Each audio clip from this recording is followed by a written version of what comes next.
Hi, it's me, Dr. Joyce Kahng. Today I'm talking about mouth rinses. I get asked so much about mouth rinses, if they're worth the money, if they're worth the extra step, and I get how confusing it can be because there are so many mouth rinses out there. It all comes down to what your oral conditions are. Are you cavity prone, you have chronic dry mouth, or are you just looking for a mouth rinse to help you freshen your breath and you've never had a cavity in your life? Figuring that out will help you narrow down what mouth rinse you're really looking for. Unfortunately, there's not a lot of transparency when it comes to marketing dental products. So let's say that you're walking down the aisle at Target and you want to pick a mouthwash. Do you guys remember my story where I'm walking down Costco aisles and I basically said all of these mouth rinses don't do anything for your oral health except to freshen your breath? Well, I knew that just by looking at the ingredients. Companies come out with new mouth rinses all the time, so where you really want to start is where the ingredients are. Just like food products, I would say the purer the better. So ingredients that you recognize and ingredients that are not like random. You just don't want to wash your mouth with a whole bunch of chemicals. That's not really the point. Also, I would say look out for alcohol content because that's something that's very easy that you could do. Alcohol actually dries out the mouth. So those are a few simple things that you can look at, but to take this a little further, I wanted to do a fun experiment with you guys. So a while back, I did a post about how acid is really the culprit when it comes to cavities. And I know sugar gets a bad rap, but it's really the pH levels of your mouth. So today I'm going to test the pH of some of the most popular mouth rinses on the market. Here I have Listerine. This one's Biotene. You can get all three of these at any Target, CVS, and I'm also gonna test Elementa. So I'm gonna use these little pH papers that I already cut out and we're going to dip it in the mouth rinse and see where it lays on the scale.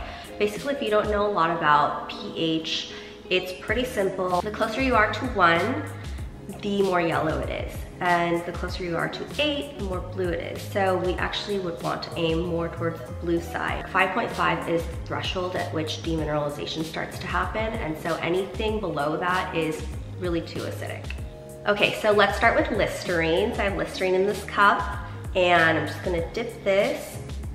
And you can see that is bright yellow. On the scale, it's not even on the scale, it's bright yellow. So it's definitely telling us that Listerine is super acidic. I've mentioned before that Listerine, that traditional big blue bottle, it really doesn't do very much except to freshen breath. And so in all fairness, I tested this one's Listerine Total Care. This one actually has sodium fluoride in it, which is supposed to help remineralize against cavities, which is great.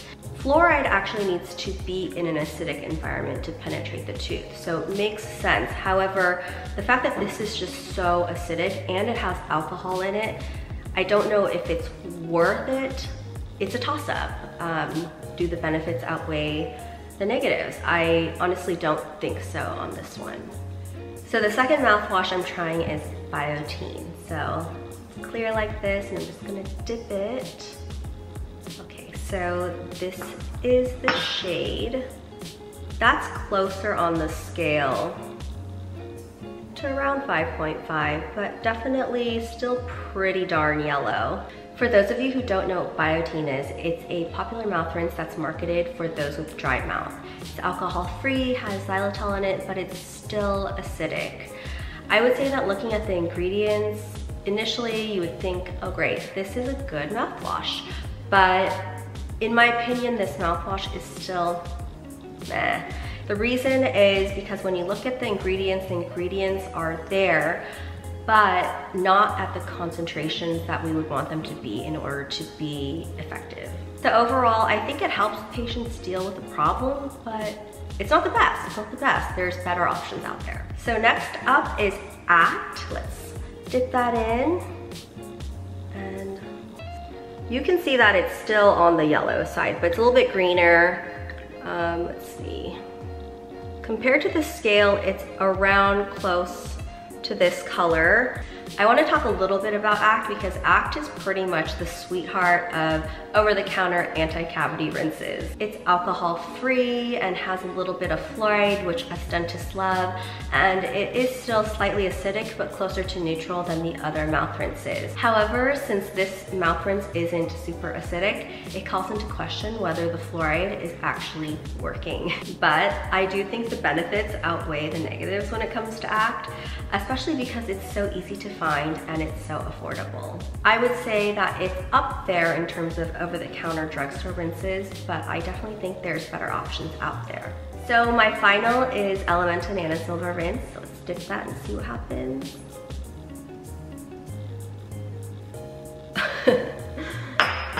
Okay, this is blue. Look how dark that is.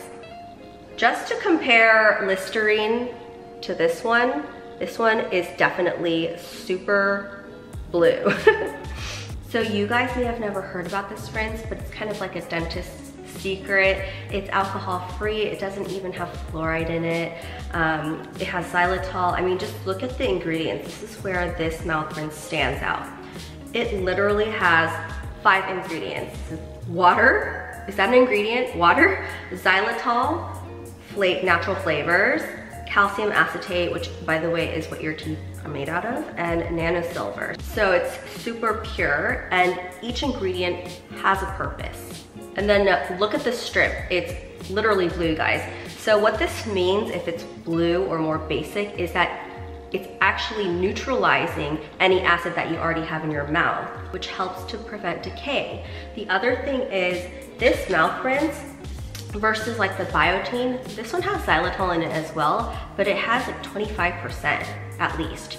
And that's the amount that you actually need for it to be effective. So I know it can be complicated because you look at a bottle and you're like, oh, it has X, Y, Z. Oh, these sound like good ingredients, but to what percentage do they have? So since this is neutralizing the acid, this is actually gonna have a positive effect on your mouth. And this is what I personally use morning and night every day. The truth is, finding a really good, innovative, and scientifically driven oral hygiene product is still really hard to find in the mainstream. These products cost a little more, and it's understandable because the ingredients are better. It's just like paying a little bit more for organic food rather than just your generic food. And for these reasons, I wanted to make this video because just to tell someone to buy a mouth rinse because it's so good for them, they really truly cannot understand why one mouth rinse is better for them than the other without going through the science of it. And I find that when things are explained to people, like behind the scenes type of things, they can understand and make better purchasing decisions. So just to end, I'm really, really happy to tell you guys that this one is now sold at Sprouts. This is like literally within the last month. Thank you so much for watching, and I hope that this helped you in some way. If you have any questions, please drop below and I'll be available to respond. I'm gonna tag the chemist behind Elementa and he might be in the comments as well.